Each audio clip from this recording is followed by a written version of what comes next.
दीपक रेगे कथाकथन चॅनलवर तुम्ही ऐकताय आयडा बॅरेटो लिखित सातमाईंचं रान या कादंबरीचा भाग पहिला, प्रकरण 14. आमचे शिवा काका व गुणा काकू. आमच्या रामदास काकांनंतरचे आमचे शिवा काका. शिवा काका म्हणजे एक आगळा वेगळा नमुनाच होते. उंच सावळ्या वर्णाचे परंतु अत्यंत काटक असे हे काका आपले काळे बारीक डोळे नेहमी आणखीन बारीक करून आणि कपाळावर आठ्या घालून सर्वांकडे संशयानं पाहत. सर्व सातमाईंच्या वाड्याचा भार आपल्याच डोक्यावर असल्याप्रमाणे वागत. या कंजूस काकांची आणखीन एक धारणा होती की त्यांना सोडून आपल्या वाड्यातल्या कोणाला, अगदी आपल्या आईला सुद्धा काहीही व्यवहार ज्ञान नाही. ते सगळेजण एक जात मूर्ख आहेत आणि फक्त त्यांच्या व्यवहार चातुर्यामुळे हा वाडा आजपर्यंत भिकेला न लागता नीट खाता पिता राहिला आहे. त्यांच्या स्वतःबद्दल काही फार महान धारणा होत्या आणि त्यामुळे ते नेहमी इतरांचा प्रत्येक बाबतीत अपेक्षाभंग करत. आता शिवा काकांच्या अत्यंत कंजूष वृत्तीमुळे जर कोणाला काही द्यायचं म्हटलं की त्यांच्या कपाळाला 100 आठ्या पडत. ते नेहमी माझ्या आजीला आणि आत्याला त्यांच्या दानशूरपणामुळे टोचून बोलत. त्यावेळी आजीच वैतागून त्यांना म्हणायची, "अरे शिवा पोरा, अरे त्या वासुदेवाला सूप बरजुंदळं गुणानं घातलं तर तिच्यावर का डापरतोय? अरे आपण कणगे धान्य घालताना 4 दाणे खाली सांडतातच, त्याच्यानं का कणगे भरत नाही? ती भरायची ती भरतीच. तसं या सूप बरजुंदळ्याने काही तुझे जुंदळे कमी होणार नाहीत." त्यावर शिवा काका चिडून म्हणत, "आये, ह्याच तुमच्या गोष्टीमुळे एकदा आपल्या वाड्याला भीक लागणारे भीक. तेव्हा तुम्हाला कळेल मी का बोलत होतो." तेव्हा उगाच वादावादी नको म्हणून नंतर आजीच गप्प बसायची. तरी ह्या काकांना तेव्हा वाटायचं की आईला आपलं बोलणं पटलंय त्यामुळे ती गप्प बसली आहे. हे कंजूष काका आमच्या वाड्यातल्या प्रत्येक कुटुंबावर आणि वाड्यातल्या प्रत्येक माणसावर अगदी बारीक लक्ष ठेवून असत. कुणावरही त्यांचं ओरडून झालं की ते आपलं एक ठराविक वाक्य बोलत, "मग मला कुणी काही सांगायचं नाही की मी काही बोललो नव्हतो म्हणून." पण आमच्या वाड्यातल्या सगळ्यांना शिवा काकांचा स्वभाव माहिती असल्यामुळे त्यांच्या त्या बडबडण्याकडे कुणी विशेष लक्ष देत नसे आणि त्या गोष्टीचा त्यांना अतिशय राग यायचा. त्यावेळी ते रागानं स्वतःशी ओरडून म्हणत, "नका, माझ्या बोलण्याकडे लक्ष देऊ नका. एक दिवस तुम्हाला कळेल हा शिवा योग्य तेच बोलत होता. त्यावेळी मात्र मला काही सांगायला येऊ नका आणि नंतर म्हणू नका की मी काही बोललो नाही म्हणून." आता कधी काय व्हायचं, आमच्याकडे कधी काष्टा रामोशी आजीला भेटायला आला की आजी किंवा आनंदी आत्या त्याला जाताना चवडभर भाकऱ्या, उसळ, 4 कांदे असं काही बाई बांधून द्यायची. आणि काष्टा रामोशी ते घेऊन गेला की आजी आणि आत्यावर बारीक लक्ष ठेवून असणारे शिवा काका लगेच पुढे होऊन बोंबलायचे, "आये, आनंदी आत्ये, हे काय चालवलंय तुम्ही? त्या काष्टाला भाकऱ्या बांधून द्यायची काही गरज होती का? अशानं आये, उद्या आपल्याला त्या काष्टाच्या झोपडीसमोर उभं राहून भाकऱ्या भीक मागून आणाव्या लागतील. तेव्हा मात्र म्हणू नका मी काही बोललो नव्हतो म्हणून." आणि काकांचं हे असं अति बोलणं ऐकलं की माझी आजी चिडून ओरडायची, "शिवा, तुझ्या जीवाला काय हाड आहे का रे? अरे असं सातमाईच्या भरल्या वाडात जरा तोंड सांभाळून बोलत. आणि बघ, हा वाडा नेहमी भरलेला राहील. आपल्यावर कधी कुणाच्या दारी जायची पाळी येणार नाही. उगा तुझं तोंड वाजवू नको." त्यावर काका माहिती आहे म्हणून डोकं हलवत आपल्या माझघरात जाऊन नंतर गुणा काकूंना उगाचच उपदेश करत बसत. त्यावेळी माझी आजी आत्याकडे पुटपुटायची, "आता काय करावं या शिवाला? काय तोंडाला येईन ते हा बडबडत असतो." त्यावर आत्या सुपातले जोंधळे टोपलीत ओतत म्हणायची, "जाऊ दे ना आहे, त्याची ती खोडच आहे आणि जी त्याची खोड मेल्यावर सुद्धा सुटत नाही हे माहिती आहे ना तुला." आमच्या शिवा काकांचं आमच्या वाड्यातल्या बारीक सारीक गोष्टींवर अगदी बारीक लक्ष असायचं. इतकं की जर कोणी आवेळी तांब्या घेऊन बाभळीच्या रानाकडे निघालं की लगेच हे काका त्यांना हटकत आणि म्हणत, "का रे, आज तांब्या घेऊन जाण्यास उशीर केलास? ठरल्या वेळीच जायचं. उगाच उशीर केलास तर तुझं पोट बिघडेल का नाही?" अशा या काकांपासनं कोणीही कुठलीही गोष्ट लपवू शकत नव्हतं. आमच्या वाड्यातल्या प्रत्येक गोष्टीत, प्रत्येक बाबतीत ते आपलं मत थोपवून ढवळाढवळ करत राहत. अगदी कुणी आपल्या शेतात काय पेरावं, शेतातला कडबा कुठे रचावा किंवा शेंगांची साठवण कुठे करावी, हे आमच्या आजीचं किंवा कुणाचंच मत न घेता ते आपल्या मनाप्रमाणे करत. त्यावेळी आजी आणि रामदास काका देखील क्षुल्लक गोष्टीमुळे उगाच शिवा काकांशी वाद घालू नये म्हणून गप्प बसून राहत. त्याचाच फायदा घेऊन हे काका ज्याच्या त्याच्यावर आपलं मत थोपवत असत. कधी फारच झालं तर मात्र आजी निक्षून सर्वांना म्हणे, अरे पोरांनो, ते शिवा सांगतोय तसंच करा, त्यालाच सगळं कळतंय, आम्ही इथे सगळे मूर्ख बसलोय ना. आता इथे सुद्धा गंमत होती एक. आमच्या वाड्यातले माझे काका आणि बाबा शिवा काकांच्या प्रत्येक म्हणण्यावर होला हो करत आणि त्याची जरा पाठ फिरली रे फिरली की आपल्या मनाप्रमाणे वागत. हे शिवा काकांच्या लक्षात कधी आलं आणि ते चिडले की तेवढ्या वेळापुरती त्यांची ती बडबड सगळेजण ऐकून घेत नंतर आपलं ते करत. त्यावर शिवा काका चिडून म्हणत, मरा, काय करायचंय ते करून मरा. आता मी एवढं बोंबलतोय, पण नंतर कोणी मला म्हणू नका की मी काही सांगितलं नाही म्हणून. अशाही आमच्या शिवा काकांना पान तंबाखूचं जबरदस्त व्यसन होतं. आता देशावरचा किंवा कोकणातला प्रत्येक शेतकरी पान खातो, हातावर तंबाखू मळून तोंडात टाकतो आणि नंतर 2 बोटं तोंडावर ठेवून लांब लचक पानाची पिचकारीसुद्धा मारतो. शेत नांगरताना जरा थांबून एखादी विडीसुद्धा ओढतो. या सर्व व्यसनांचा उद्देश फक्त त्या कामातनं 4 क्षण विरंगुळा आणि विश्रांती घेणं हाच. कुठलंही व्यसन करताना त्याला एक मर्यादा असते, पण आमच्या शिवा काकांच्या या पान खाण्याला कसलीही मर्यादा नव्हती. आता माझे बाबा आणि काका आपलं शेतातलं काम आटोपलं की निवांत बसून पान तंबाखू खात, तर कधी नांगरणी करताना किंवा शेतात बियाणं पेरताना अगदी फारच थकवा आला तर जरा वेळ काम थांबवून पान खात किंवा एखादी विडी ओढत. पण शिवा काकांची तऱ्हा वेगळीच. ते सतत तोंडात पान चघळत राहत. शेतात काम करताना ते अनेक वेळा पान खात. आमच्या ओसरीवर जरा बसले की पानाची चंची काढून तोंडात पान असलं तरी दुसरं पान करून तोंडात कोंबत. फक्त जेवताना त्यांचं तोंड पानाशिवाय रिकामं असे. हे काका अगदी झोपायला जाताना सुद्धा तोंडात पान ठेवून झोपायला जात. माझी आजी त्यांना अनेक वेळा म्हणायची की अरे पोरा, पान खाणं, विडी ओढणं हे शेतकऱ्याला हवंच असतं. आता आम्हीही पान खातो, पण त्या खाण्याला मर्यादा ठेवावी. अरे दिवसातून 3-4 वेळा पान खाणं मी समजू शकते, पण तुझं काय, 24 तास पान तोंडात घालून ठेवतो तू. अरे त्यात रात्री झोपताना रिकाम्या तोंडानं सूळ भरून झोपावं हे तुला माहिती आहे ना. नंतर आजी मुद्दाम म्हणायला लागली की अरे पोरा, तुझ्या या अशा पान खाण्यानं आमचं दिवाळं वाजेल ना. त्यावर मात्र शिवा काका काहीही न बोलता हसत असत. या काकांना एक गोष्ट मात्र फार प्रिय होती. त्यांना शेतातून आल्या आल्या लोण्याचा गोळा, वर तळंगणारा दाट ताकाचा मोठा तांब्या प्यायला लागायचा. ते शेतातून आल्याबरोबर चूळ भरून लगेच तो गुणा काकूंनी दिलेला लोण्याचा गोळा तरंगणारा मोठा ताकाचा तांब्या तोंडावर धरून घटाघटा ताक पित असत. लोणी अगदी तोंडात घोळवून घोळवून खात आणि लगेच ओसरीवर आपल्या आईजवळ येऊन बोलत बोलत पान खात. शिवा काकांना ताक भयंकर प्रिय होतं. ते सकाळी उठल्या उठल्या ताक पीत, नंतर न्याहारीच्या वेळी ताक पीत, जेवताना ताक पीत, शेतातून आल्यावर ताक पीत आणि रात्री झोपतानाही ताक पिऊन पान खाऊन झोपी जात.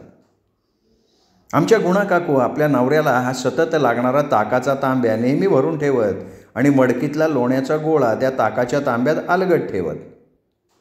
परंतु कधीतरी गंमत व्हायची. आमची गुणा काकू जरा इकडे तिकडे गेली की आत्मादादा आणि तुकादादा गुणा काकूंच्या माझघरात जाऊन झाकलेल्या ताकाचा तांब्या घेऊन तांब्यातला लोण्याचा गोळा काढून तोंडात टाकून पळ काढत. आणि शिवा काकू आल्यानंतर गुणा काकू त्यांना ताक देताना बघायच्या तर ताकावर लोण्याचा गोळाच नाही. तेव्हा घाईघाईनं मडक्यातला दुसरा लोण्याचा गोळा त्या तांब्यात ठेवताना हलकेच पुटपुटत, मी तर लोण्याचा गोळा ठेवला होता, गेला कुठे, का गोळा ठेवायला मीच विसरले. आता आम्हा पोरांना माहिती होतं की ते लोणी आत्मा आणि तुकादादानं खाल्लंय, पण हे कोण त्या गुणा काकूंना सांगणार होतं. तेवढी काही आमची विषयात नव्हती. शिवाकाकांची आणखीन एक ताकासारखी भयंकर आवडती गोष्ट होती, ती म्हणजे आम्ही लहान मुलं त्यांना जरा दिसलो की ते आम्हाला जवळ बोलवून कसलं ना कसलं काम सांगायचे आणि काम झाल्यावर गुळदाण्याचे लाडू हवेत का म्हणून आमच्या डोक्यावर ते चापट्या मारत किंवा त्यांच्या हातात काहीही असलं ना तरी ते आमच्या डोक्यावर हाणत. आमचा तुकादादा कसा तबला वाजवल्यासारखा आम्हाला चापट्या मारायच्या, अगदी तसं आहे काका आम्हा मुलांच्या डोक्यावर तबला वाजवत. हा असा तबला वाजवणं त्यांना फार फार प्रिय. आम्ही जरा दिसलो आणि काही काम नसलं तरी आम्हाला जवळ बोलवून वेताळांनो अभ्यास करता का नाही म्हणून डोक्यावर तबला वाजवत. त्यामुळे आम्ही पोरं काका जरा कुठे दिसले की लगेच तिथनं छूम अंतर व्हायचो. आमच्या रामदास काकांच्या जितके जवळ तितकीच मुलं आम्ही ह्या शिवा काकांपासून दूर. तसं आमचे मातीत खपणारे शिवा काका एक रांगडे शेतकरी होते.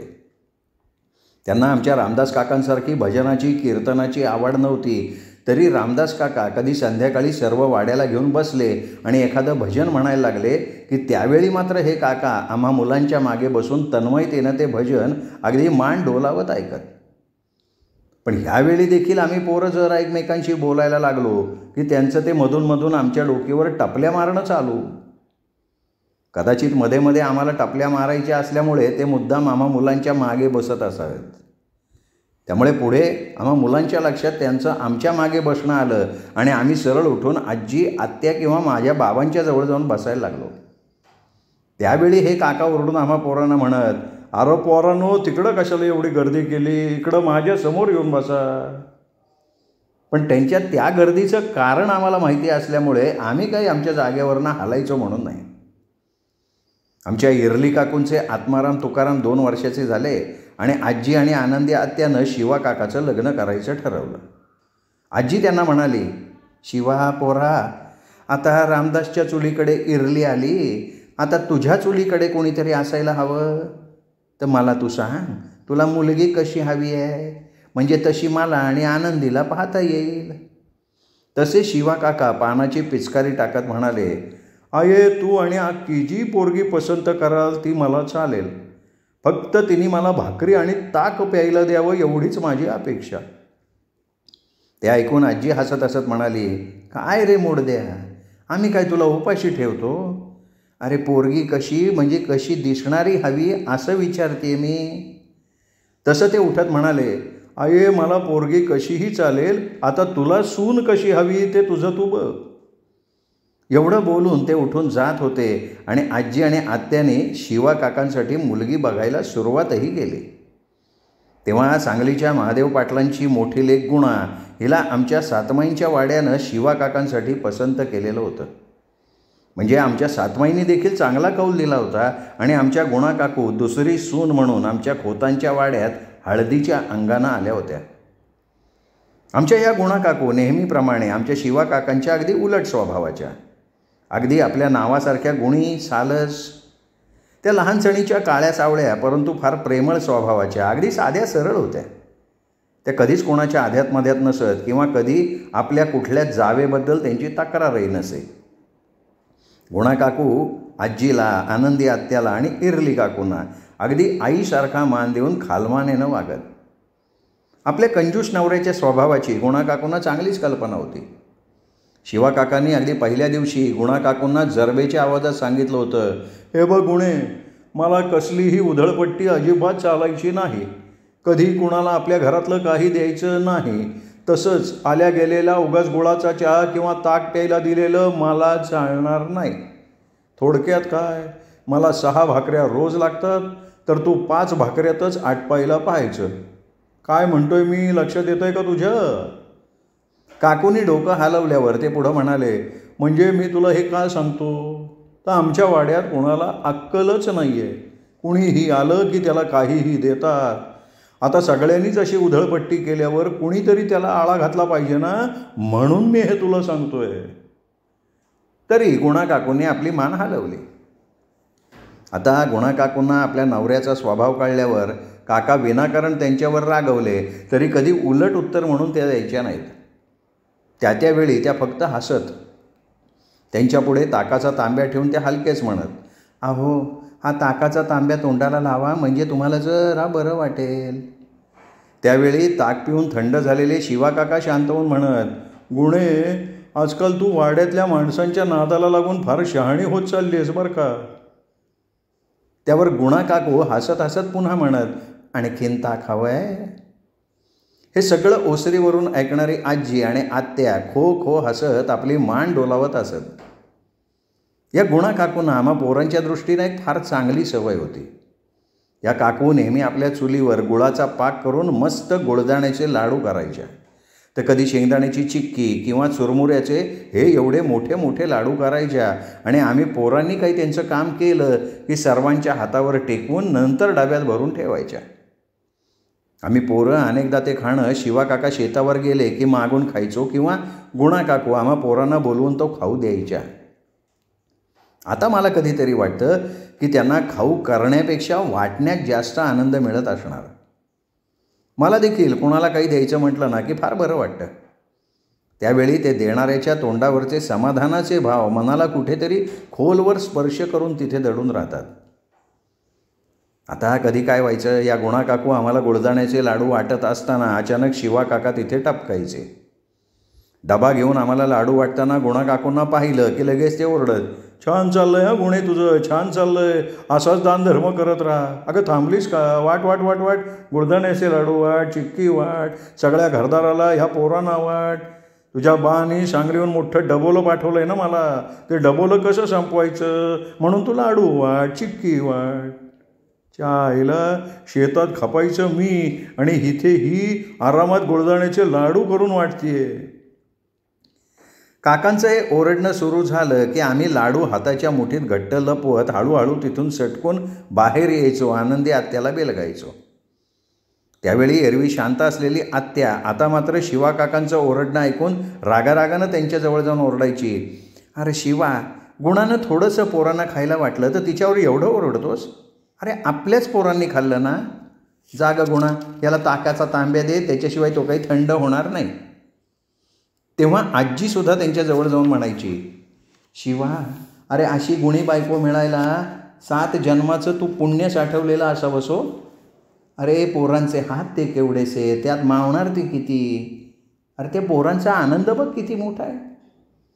तेव्हा शिवा काका काहीही न बोलता गुणा काकूंकडे मारक्या बैलासारखे बघत गप्प निघून जात.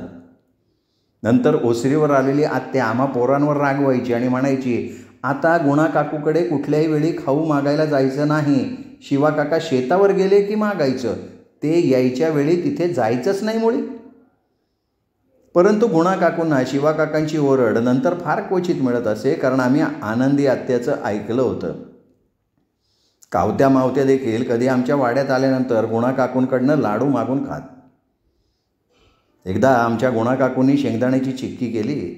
ती आम्हा पोरांना वाटत असताना आमचे शिवा काका शेतातून अचानक डबकं घेऊन बाभळीच्या रानात जावं म्हणून आले. त्यांनी पाहिलं काकूंना चिक्की वाटताना. झालं, ते बाभळीच्या रानात आपल्याला जायचं आहे हे विसरून गुणा काकूंना वाटेल तसे बोलायला लागले आणि ओसरीवर बसून जोंधळे साफ करणारी माझी आजी कधी नाही ते आत गेली, काकांवर ओरडली, अरे बैला, का अशा ढुशा मारत ओरडतोयस. अरे वाड्यात गुळाच्या ढेपी पडल्या आहेत, शेंगांची पोती भरली आहेत, आता गुणेनं थोडीशी चिक्की केली तर काय मोठं आकाश कोसळलं रे. अरे शेतकऱ्याच्या घरात पोरांनी खेळलं आणि शेतात दाणे पाखरांनी खाल्ले तर घरात समृद्धीच येते. हे बघ शिवा, तुला शेवटचं सांगते, तू पोरांच्यात आणि गुणाच्यात पडायचं नाही. आणि मग ती गुणा काकूकडे बघून म्हणाली, आणि गुणे, ह्या पुढे तुला काहीही करायचं झालं तर तू इरलीकडे गुळ आणि दाणे मागून घे, पण ह्याचे गुळदाणे घेऊ नको. तसे वरमलेले काका हलकेच आजीला म्हणाले, अगं आई, मी गुणाला ओरडतो कारण आपल्या वाड्यात कुणाला शिस्त नाही आहे. इथे पोरांना चिक्की गुळदाण्याचे लाडू वाटले जातात, वाटेवरच्या धनगराला भाकऱ्या दिल्या जातात. तो नाग्या एक खेळी मारायला आला की भाकऱ्या हादडून ताक पिऊन वर दिडक्या घेऊन जातो. कुणी आलं वाड्याकडे की जेवून खाऊन जातो.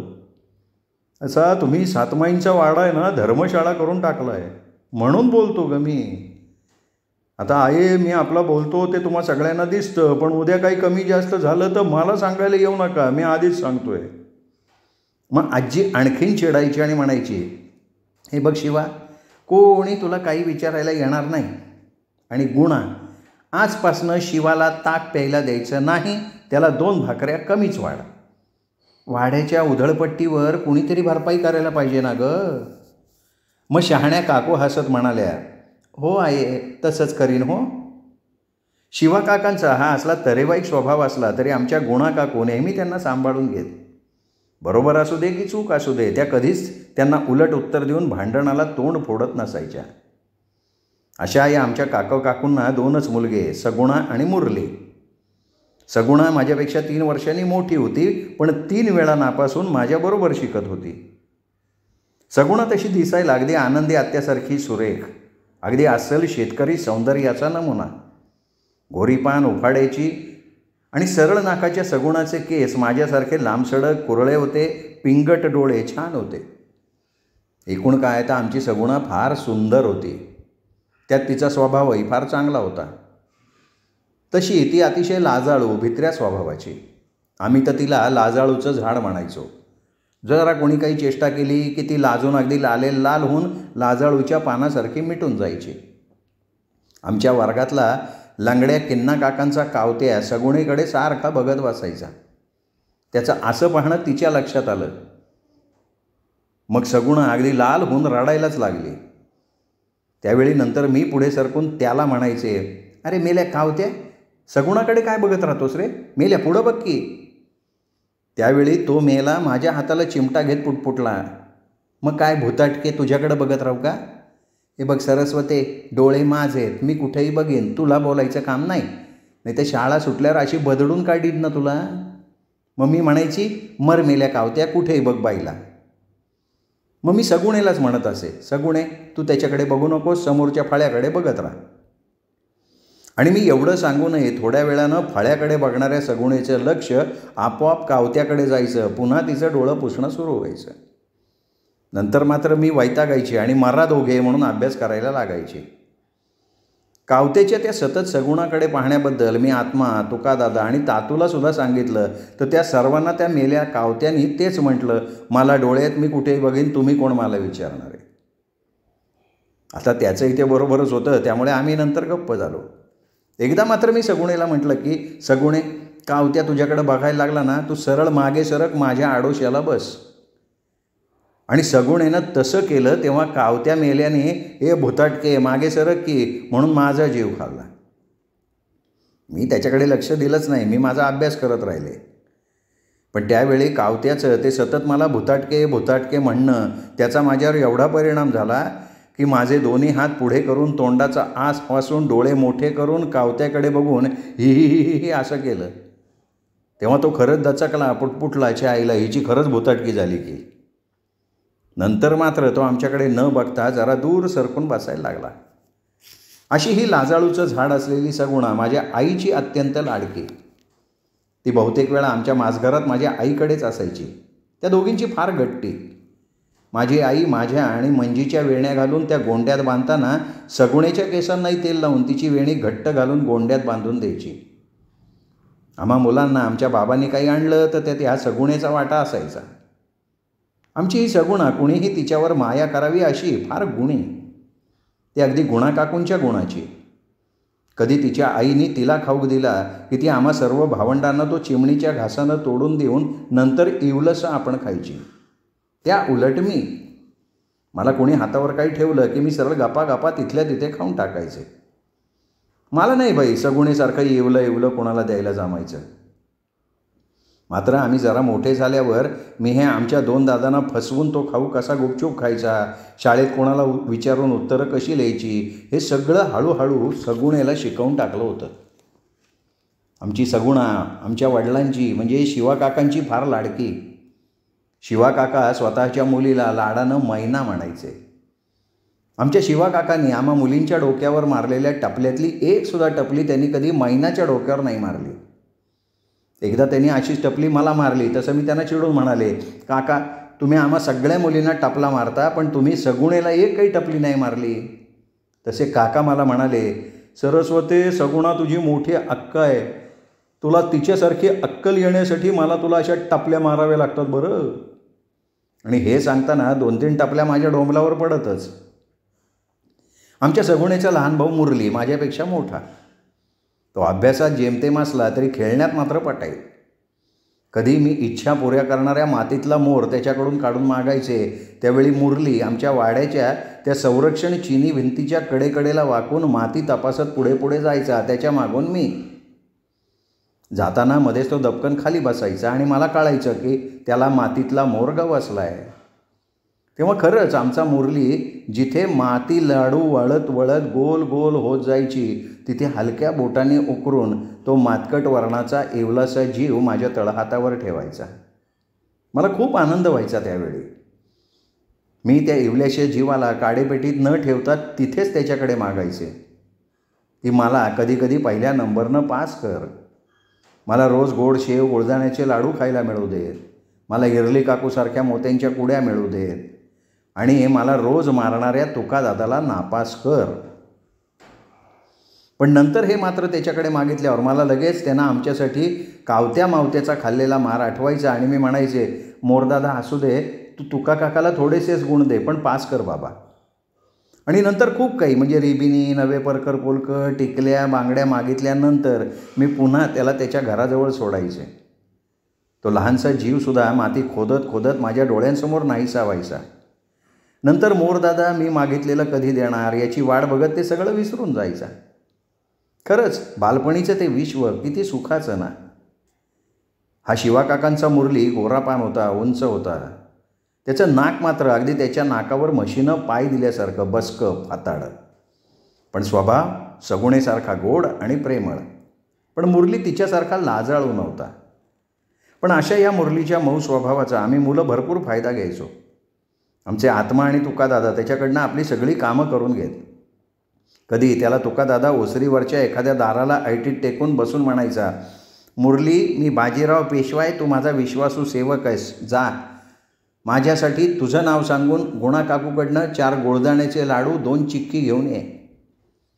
आणि तो विश्वासू सेवक आपल्या माझघरात गेला की त्याच्याकडे बघणाऱ्या आम्हा पोरांना म्हणायचा, तो मुरली येईपर्यंत वाकून जी महाराज असं म्हणारे. आम्ही तसं करत राहायचो. त्यावेळी आत्मादादा काही कामासाठी बाहेर गेला असे. नंतर मुरलीनं लाडू चिक्की आणल्यावर तो म्हणायचा, चल आता माझं खाणं होईपर्यंत माझे पाय चेप. आणि तुकादादाचे ते 4 लाडू चिक्की खाईपर्यंत होईपर्यंत आम्ही वाकून जी महाराज करत त्याचे ते लाडू आणि चिक्की खाणं बघत राहायचो. तसा मुरली आम्हा मुलींबरोबर जास्त असायचा, पण चोर शिपाई खेळताना कावत्या मावत्या आणि आत्मा तुकादादाबरोबर खेळायचा. अशी ही शिवाकाकांची दोन्ही पोरं फार गुणी. आमच्या शिवाकाकांच्या स्वतःच्या अशा ठाम कल्पना होत्या. म्हणजे आमच्या गोठ्यातल्या त्यांच्या 8 जाफराबादी म्हशी वाड्यातल्या आपल्या इतर भावांच्या म्हशींपेक्षा कमी दूध देतात असं स्वतःशी काही ठरवून ते रोज तातून हा इतका कडबा घातलेला असून पुन्हा आपल्या म्हशींपुढे कडबा घालत. तेवढं करून त्यांचं समाधान होत नसे. जवळपास कुणी नाही असं बघून आमच्या म्हशींसमोरचा कडबा उचलून आपल्या म्हशीसपुढे सारत. हे सगळं चोरून बघणारे आम्ही मुलं हलकेच मुरलीला आणि सगुणेला तुमचा बा कडबा चोर असं चिडवायचो, हसायचो. त्यावेळी मात्र आपल्या वडिलांच्या अशा वागण्यानं लाजलेला मुरली त्याचे वडील गोठ्यातनं बाहेर गेले की पुन्हा आपल्या म्हशींसमोरचा कडबा उचलायचा, आमच्या म्हशींसमोर सारायचा. कधी आमच्या काकूनी किंवा माझ्या आईनं आम्हा मुलींना बोलवलं, काही काम सांगितलं की आम्ही पोरी निमित्त सांगून पळायचो. पण हा बावळट मुरली मात्र त्यांची सगळी कामं हरकाम्यासारखा करायचा.